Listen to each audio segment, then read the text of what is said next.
Hello everyone, today we are going to discuss about the gross anatomy of the testis.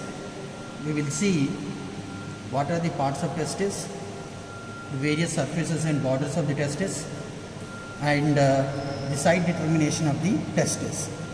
So testis, they are a pair of male reproductive gonads which are suspended in the scrotum. The scrotum has been removed. Okay. So you can see there is no scrotum over here.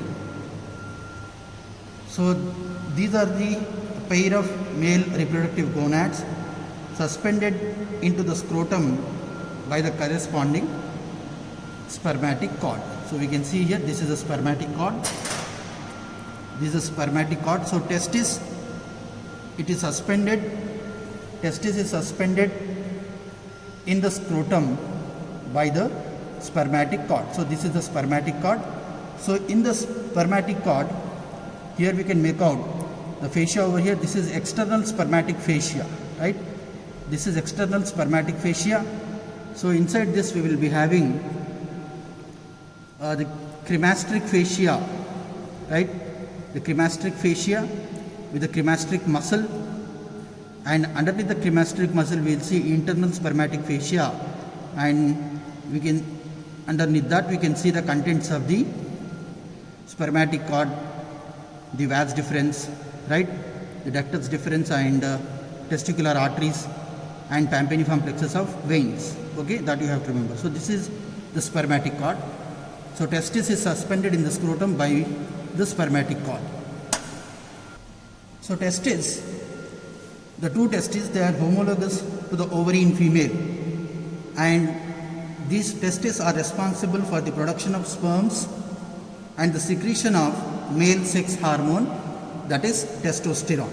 Okay. So coming to the shape of the testis, it is oval, elliptical in shape, compressed at sides. It is compressed from both the sides. What are the measurements of the testis? If you see, the length of the testis is 4 centimeters, the width 2.5 centimeters, anteroposterior diameter is 2 centimeters. The weight of the testis is about 10 to 14 grams. Now coming to the location, the two testes, the right and left testes, they are located in the scrotum, right? The left testis is usually somewhat lower than the right testis. Okay, so we will determine the side of the testis as well in the video. Okay. Coming to the parts of the testis has two poles, right? The upper pole and the lower pole, inferior pole and the superior pole. Two borders. This is the anterior border. All of you see, this is the anterior border, and this is the posterior border. This is the posterior border. Anterior border, posterior border, inferior pole or the superior pole. Then two surfaces we have, the medial surface and lateral surface. Okay, so let us discuss about in detail about these poles and surfaces and borders. Okay, I repeat again, this is the anterior border, this is posterior border, this is inferior pole, this is superior pole, this is lateral surface, and this is medial surface. Okay, the upper pole of the testis, it is overlapped by head of the epididymis. So you can see here, this is the head of the epididymis. So this upper pole also gives attachment to an appendage which is known as the appendix of the epididymis, right, which is a embryonic remnant of the cephalic portion of the Mullerian duct. We can make out here, this is the appendix of the testis, okay, which represents embryonic remnant of the cephalic portion of the Mullerian duct. Now the lower pole of the testis, it is related to tail of the epididymis. It is related to the tail of the epididymis. So that is about upper pole and the lower pole. The anterior border is convex. The posterior border is nearly straight. So this is the posterior border. It is straight. The anterior border is convex. So the posterior border, I told you that it is straight and it is related to the body of the epididymis. Okay, it is related to the body of the epididymis. Now coming to the surfaces, this is lateral surface and this is medial surface. So medial and lateral surfaces are smooth. You can see this is the lateral surface is smooth as well as the medial surface is smooth. The posterior aspect of the lateral surface, this is the lateral surface, the posterior aspect of the lateral surface is overlapped by the epididymis. The posterior aspect of the lateral surface, it is overlapped by the epididymis, which is separated from the testis by a sinus. See, all of you, this is very, very important. This sinus you can see here, this is known as the sinus of the epididymis, right? So the lateral surface of the testis is separated from the epididymis by means of this space, which is known as the sinus of the epididymis. Okay, so with the sinus of the epididymis only we can determine the side of the testis. So let's say this is right-sided testis.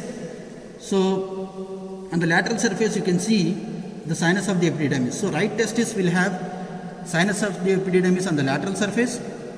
Okay, so it is projecting laterally. So we say this is the right testis. Whereas in case of left testis, this is the left testis, where you can see, which is not clear, but this is the sinus of the epididymis we say. So between the lateral surface and the epididymis there is a space. This is the sinus of the epididymis. So this is on the lateral surface. So for the left testis, the sinus is on the left side. For the right testis, the sinus is on the right side. So with this sinus of the epididymis we can determine the side of the testis, and they will ask you in practical examination which testis, which side it belongs to. Okay, so you have to tell that if the sinus of the epididymis it is present on the right side, it is a right testis. If the sinus of the epididymis it is present on the left side, it is a left testis. Coming to the coverings of the testis has three coverings. We can make out here. This is tunica vaginalis, right? The tunica vaginalis, the parietal layer of the tunica vaginalis, and which is lining the testis is the visceral layer of tunica vaginalis. Then we have the tunica vasculosa. Okay, so between the parietal layer of the tunica vaginalis and visceral layer of tunica vaginalis, there will be a space, right? So that you should remember. So coverings from outside to inside: tunica vaginalis, the parietal layer, then tunica visceral layer of tunica vaginalis, then tunica albuginea and tunica vasculosa. These are the coverings of the testis that you should remember. Let us discuss again about the side determination of the testis. The upper pole is related to the head of the epididymis. This is side determination. The upper pole is related to the head of the epididymis. The posterior lateral surface is related to the body of the epididymis, and lateral surface, it consists of, or it has a sinus which is known as the sinus of the epididymis. Okay. Coming to the parts of the epididymis, epididymis is a comma-shaped structure we can see here. So which consists of, this is the head of the epididymis, right? And this is the body of the epididymis, and this is the tail portion of the epididymis. So blood vessels of the testis is supplied by testicular artery, which is a direct branch from the abdominal aorta. Okay, that you should remember. So the testis is drained through the testicular vein, so which travels through the spermatic cord. This is the spermatic cord. It has a testicular vein. So the testicular vein travels through the spermatic cord in the form of a plexus that is known as the pampiniform plexus. Okay. At the deep inguinal ring, the plexus drain into one or more channels that run along the testicular artery. So ultimately you see one vein is formed from the pampiniform plexus. The right testicular vein ends in the inferior vena cava, whereas the left testicular vein ends in ends in the left renal vein. So these are the things you have to remember. So that is about the testis. So you should know the coverings of the testis, okay, and the location of the testis, and various parts of the testis are important, okay. And what is this appendix of the epididymis? This is important.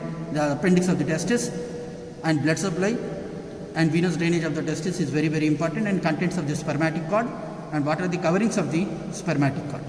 Thank you very much.